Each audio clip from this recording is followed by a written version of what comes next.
ఆంధ్రప్రదేశ్కి నారా చంద్రబాబు నాయుడు గారు 4వసారి ముఖ్యమంత్రిగా ప్రమాణ స్వీకారం చేయబోతున్నటువంటి నేపథ్యంలో చంద్రబాబు గారి ప్రమాణ స్వీకారోత్సవానికి ప్రధాని మోదీ గారితో పాటుగా అమిత్ షా గారు అలాగే మరికొంతమంది కేంద్ర మంత్రులు కొన్ని రాష్ట్రాలకు చెందినటువంటి ముఖ్యమంత్రులు కూడా రాబోతున్నారు అనే వార్త ఇప్పుడు సోషల్ మీడియాలో చక్కర్లు కొడుతున్న నేపథ్యంలో చంద్రబాబు గారి ప్రమాణ స్వీకారానికి ఎవరెవరు రాబోతున్నారు అనే దాని గురించి మనం మాట్లాడుకునేటువంటి ప్రయత్నం చేద్దాం. ప్రస్తుతం మనతో పాటు ఉన్నారు ప్రముఖ సీనియర్ జర్నలిస్ట్, ప్రముఖ రాజకీయ విశ్లేషకులు దుర్గా వడ్లమణి గారు. వారితో మాట్లాడదాం. దుర్గా, నమస్తే అండి. నమస్తే. రేపు నారా చంద్రబాబు నాయుడు గారు ఆంధ్రప్రదేశ్కి 4వసారి ముఖ్యమంత్రిగా ప్రమాణ స్వీకారం చేయబోతున్న నేపథ్యంలో ప్రధాని మోదీ గారితో పాటుగా అమిత్ షా గారు, మరికొంతమంది కేంద్ర మంత్రులు, అలాగే కొన్ని రాష్ట్రాల ముఖ్యమంత్రులు కూడా రాబోతున్నారు అనేటువంటి వార్త ఇప్పుడు సోషల్ మీడియాలో చక్కర్లు కొడుతుంది. అసలు చంద్రబాబు గారి ప్రమాణ స్వీకారోత్సవానికి ఎవరెవరు రాబోతున్నారు అంటే ఏం చెప్తారు?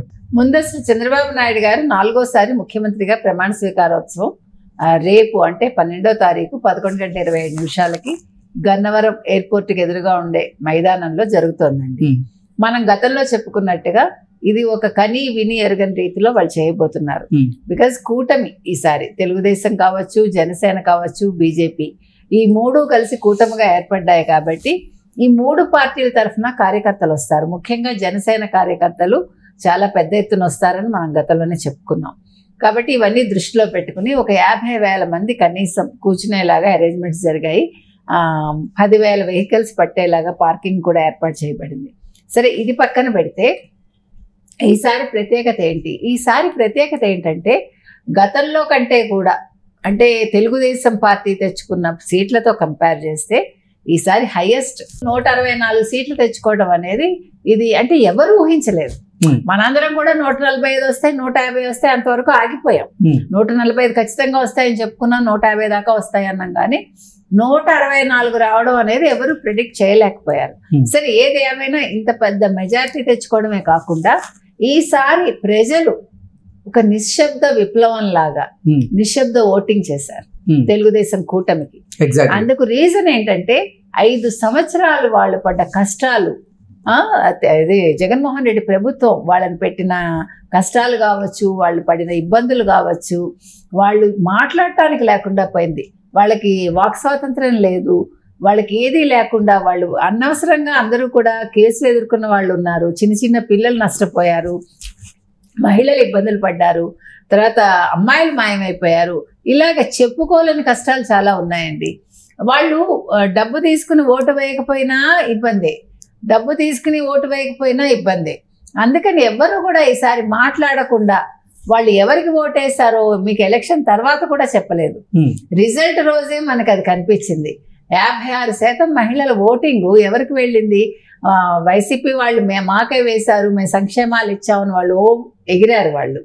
కానీ ప్రజలు మాకు అసలు జగన్మోహన్ రెడ్డి వద్దు, ఈ రాక్షస పాలన మాకు వద్దు అని ఒక విముక్తి కోరుకుని చంద్రబాబు నాయుడికి ఒక పాజిటివ్ ఓటింగ్ పడింది. మనందరం చెప్పుకున్నది అది.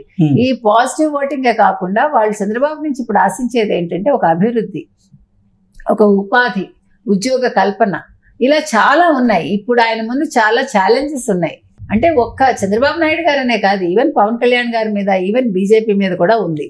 సరే, ఈ నేపథ్యంలో రేపు జరగబోయే ఈ విషయం ఏంటంటే ఎవరెవరు వస్తున్నారు ఈ ప్రమాణ స్వీకారోత్సవానికి అనుకుంటే అతిరథ మహారథులే వస్తున్నారు. అటు కేంద్ర మంత్రులు కూడా వస్తున్నారు, ఎప్పుడూ లేదు. మామూలుగా ప్రోటోకాల్ ప్రధానితో పాటుగా కేంద్ర మంత్రులతో పాటుగా కొంతమంది రాష్ట్ర ముఖ్యమంత్రులు, ఇలా చాలా మంది అతిరథ మహారథులు రాబోతున్నారు అంటూ కూడా కొన్ని వార్తలు, కొంత సమాచారం కూడా అందుతోంది. సో ఎవరెవరు వచ్చే అవకాశం ఉందంటారు? ఆ ప్రధానమంత్రితో పాటు కేంద్ర హోంమంత్రి అమిత్ షా వస్తున్నారు, కేంద్ర మంత్రులు వస్తున్నారు. సాధారణంగా ప్రోటోకాల్ ప్రకారం ప్రధానమంత్రి వస్తే మిగతా వాళ్ళు రారు. కానీ ఈసారి అందుకు భిన్నంగా వీళ్ళు ఎందుకు వస్తున్నారు అంటే వాళ్ళు కూటమిలో ఉండడం, ముఖ్యంగా చంద్రబాబు నాయుడు గారి కోసం వీళ్ళందరూ వస్తున్నారు. మనం అది చెప్పుకోవాల్సిన అంశం. ఇంకొకటి ఏంటంటే చంద్రబాబు నాయుడు గారిని మొన్న కూడా మీరు ఢిల్లీలో చూసినప్పుడు స్టాలిన్ గారు వచ్చి ప్రత్యేకంగా పలకరించి వెళ్లారు. అంటే మనం ఇక్కడ చంద్రబాబు నాయుడు గారి గొప్పతనం ఏంటంటే ఆయన అందరినీ కలుపుకుంటూ వెళ్ళిపోయే మనిషి. అంటే ఇప్పుడు వాళ్ళతో సత్సంబంధాలు నిలుపుతూనే ఉంటారు. అంటే వాళ్ళు వేరే పార్టీ వాళ్ళు అయినా కూడా అంటే ఒక రాష్ట్ర ముఖ్యమంత్రి చేయాల్సిన ఒక మంచి పని ఏంటంటే ప్రతి వాళ్ళతో ఆయన చక్కటి ఒక స్నేహభావంతో మెలగడం. అది చంద్రబాబు నాయుడు గారికి మొదటి నుంచి అలవాటు కాబట్టి ఈసారి మీరు చెప్పినట్టుగా రేవంత్ రెడ్డి గారు రావచ్చు, తర్వాత స్టాలిన్ రావచ్చు, స్టాలిన్కి సంబంధించిన ఒక బృందం రావచ్చు, తర్వాత నితీష్ కుమార్ గారు వస్తారు, తర్వాత ఈ కూటమిలో ఎవరైతే ఉన్నారో ఎన్డీఏ కూటమిలో ఆ పెద్దలు వస్తారు. ఇట్లా ఈసారి చాలా మంది వచ్చే అవకాశం ఉందండి. కాబట్టి చంద్రబాబు నాయుడు గారి ప్రమాణ స్వీకారోత్సవం మాత్రం ఒక పెద్ద పండగలాగా జరగబోతోందని మనం చెప్పుకోవచ్చు. ఏ రాష్ట్ర ముఖ్యమంత్రులు చంద్రబాబు గారి ప్రమాణ స్వీకారానికి వచ్చే అవకాశం ఉందంటారు? అదే ఇప్పుడు చెప్పుకున్నాం కదండి, తమిళనాడు నుంచి వస్తారు, తర్వాత నితీష్ కుమార్ గారు వస్తారు, ఇంకా మిగతా కేంద్ర మంత్రులు వస్తారు, తర్వాత రేవంత్ రెడ్డి గారు ముఖ్యంగా వస్తారు. రేవంత్ రెడ్డి గారు రాబోతున్నారని, అలాగే కర్ణాటక ముఖ్యమంత్రి సిద్ధరామయ్య గారు రాబోతున్నారని ఇలా రకరకాలుగా కొన్ని వార్తలు అయితే వస్తున్నాయి. అందుకే మళ్ళీ అడిగాను నేను. అంటే కాదు, మీరు అడిగింది కరెక్ట్. ఎందుకంటే కాంగ్రెస్ వాళ్ళు కదా వస్తారా అని ఒక సందేహంతో మీరు అడిగి ఉండొచ్చు. ఇక్కడ అదే చెప్తున్నాను నేను, పార్టీలకు అతీతంగా చంద్రబాబు నాయుడు గారు పనిచేస్తారు కాబట్టి, రేవంత్ రెడ్డి గారు ఆయన శిష్యుడే కాబట్టి, ఆయన తెలుగుదేశంలో ఉన్న వ్యక్తి కాబట్టి డెఫినెట్ గా ఆయన వస్తారు. అక్కడ సిద్ధరామయ్య గారు కూడా వచ్చే అవకాశం అయితే కనిపిస్తోంది మనకి. ఏది ఏమైనా ఈసారి మాత్రం 4వ ప్రమాణ స్వీకారోత్సవం నా భూతో నా భవిష్యత్ అన్న విధంగా జరగబోతోంది. అయితే ఇక్కడితో ఇది ఆగిపోకూడదు. ఈ ప్రస్థానం చంద్రబాబు నాయుడు గారిది కావచ్చు, జనసేన పవన్ కళ్యాణ్ గారిది కావచ్చు, లేదు పురంధేశ్వరి గారిది కావచ్చు, వీళ్ళందరూ బీజేపీ, వీళ్ళందరూ కూడా రాష్ట్రాన్ని ఒక సమున్నత స్థాయిలో ఉంచుతారని, ప్రజలు చాలా చక్కగా ఆనందంగా జీవిస్తారని మనం కోరుకుందామండి. ఎందుకంటే ఈ 5 సంవత్సరాల్లో పడ్డ కష్టాలన్నింటికి ఒక విముక్తి రావాలి, తర్వాత ఐటీ కూడా అభివృద్ధి చెందాలి, తర్వాత మనకు అమరావతి మన రాజధానిగా ప్రకటించడం జరిగింది కాబట్టి అమరావతి అభివృద్ధి అంటే ఈ 5 ఏళ్లలో కుంటుపడింది. అన్ని బిల్డింగ్లు అవన్నీ పాతగా అయిపోయాయి. రోడ్లు అసలు ఆంధ్రప్రదేశ్లో రోడ్లు బాగులేవు ముందు.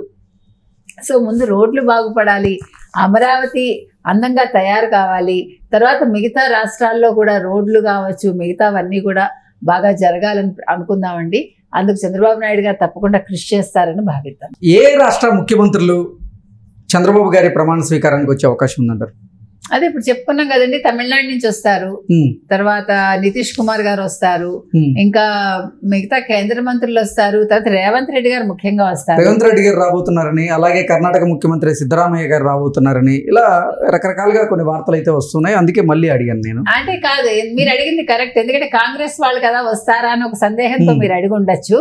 ఇక్కడ అదే చెప్తున్నాను నేను, పార్టీలకు అతీతంగా చంద్రబాబు నాయుడు గారు పనిచేస్తారు కాబట్టి, రేవంత్ రెడ్డి గారు ఆయన శిష్యుడే కాబట్టి, ఆయన తెలుగుదేశంలో ఉన్న వ్యక్తి కాబట్టి డెఫినెట్ గా ఆయన వస్తారు. అక్కడ సిద్ధరామయ్య గారు కూడా వచ్చే అవకాశం అయితే కనిపిస్తోంది మనకి. ఏది ఏమైనా ఈసారి మాత్రం 4వ ప్రమాణ స్వీకారోత్సవం నా భూతో నా భవిష్యత్ అన్న విధంగా జరగబోతోంది.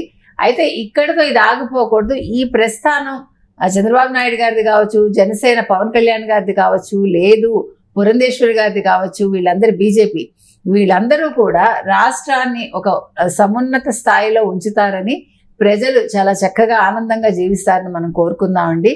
ఎందుకంటే ఈ 5 సంవత్సరాల్లో పడ్డ కష్టాలన్నింటికి ఒక విముక్తి రావాలి, తర్వాత ఐటీ కూడా అభివృద్ధి చెందాలి, తర్వాత మనకు అమరావతి మన రాజధానిగా ప్రకటించడం జరిగింది కాబట్టి అమరావతి అభివృద్ధి అంటే ఈ 5 ఏళ్లలో కుంటుపడింది. అన్ని బిల్డింగ్లు అవన్నీ పాతగా అయిపోయాయి. రోడ్లు అసలు ఆంధ్రప్రదేశ్లో రోడ్లు బాగులేవు ముందు.